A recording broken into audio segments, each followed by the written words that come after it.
Everyone, Scotty Collier, West Ham Fan TV.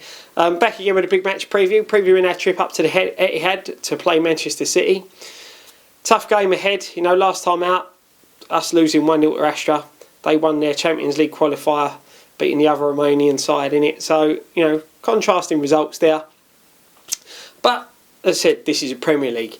West Ham, as I said, lost to Astra. Didn't play particularly well, but still created enough chances to win the game.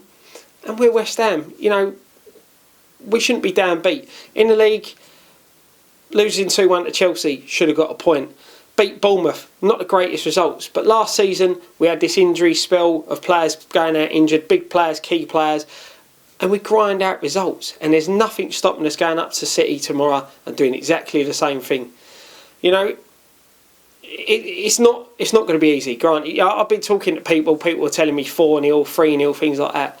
But, you know, we can easily go out there and get a point, if not nick it. The first 20 minutes for me are key. So as we can keep it 0-0 and keep it tight in the first 20 minutes, we should move on from there and be fine. Our record against Man City is quite good. In the last 4 games, we've only lost once. You know, last season we beat them 2-1 up at the Etihad and drew 2 at home. You know, so again, we should be confident going into this fixture. You know, we can beat City. They're not indestructible. They are a bit lax at the back sometimes. They just about beat Sunderland 2-1 the other week, and it was a Paddy McNair own goal that won them the game in the end. So it goes to show they are beatable. You know, they can be got at. We have just got to be on it. You know, they're missing Company and Sanya. You know, Company is a massive, massive player at the back for them. You know, and this is why I think with Stones' inexperience, we can get to them, but we need to play a high tempo. We can't keep putting this player, right-footed player on the left, left-footed player on the right. You know, for me, play a right footer on the right, left footer on the left, and move the ball quicker, get the ball into the box. Squad-wise, we're riddled with injuries. You know, Nordvet's now out.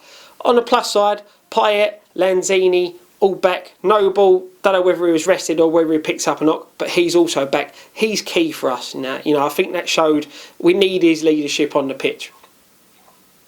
As I said, Payet, Lanzini being back. When you look at our starting lineup, I think we're going to go Adrian in goal, Byron right back, Masuaku left back, and I think he'll go for a Bonner and Reedy, obviously to counteract Aguero's threat.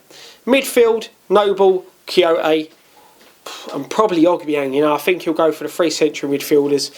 Torre on the right, on the left, I'm hoping, knowing Bilic will put him on the right, and then Tony on the right, more likely be on the left.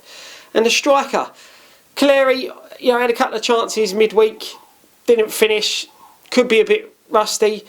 Valencia, you know, raised his game last time out against Man City, so he could be a choice. But for me, it's got to be Fletcher. You know, the young lad's come on. He's got nothing to lose, is he? He can't do any worse than what we've had out up top this season so far. Give him a go. Give him a start. Play him for 60 minutes. You know, just give the guy a chance. He can't do any worse than what Valencia has and what Cleary has. So I think he deserves a chance. You said when we look at Man City, they've got quality all over the pitch. De Bruyne, Silva, Torre, you know, but the main danger man for me, 7 goals already this season, has a habit of scoring against West Ham, Sergio Aguero. He is the best striker at the moment in the Premiership, if not one of the best strikers in the world. We have got a job on our hands to keep him quiet, but we've proved before we can do it. Score prediction wise, as I said, people saying to me 3-0, 4-0. I don't think so. I can see us nicking a result, 1-0 win, a 2-1 win. It's possible, but I'm going to raise my bets and say a 1-1 draw. Don't forget to check us out on Facebook. Check out Dan's FIFA prediction show, Ryan's Roundup that went up the other night, and of course we'll be back Monday with post-match pint. We didn't do one for the Astra game, we just had a reaction video, but post-match pint we'll be back. We're recording it Monday because obviously Ryan and Nicky are travelling up there. Follow us on Facebook, Twitter, Instagram, all across social media. Please subscribe to our YouTube. We're so close to 10,000. We've got some special things lined up once we hit the 10,000 mark. So please go there and subscribe and come on you irons.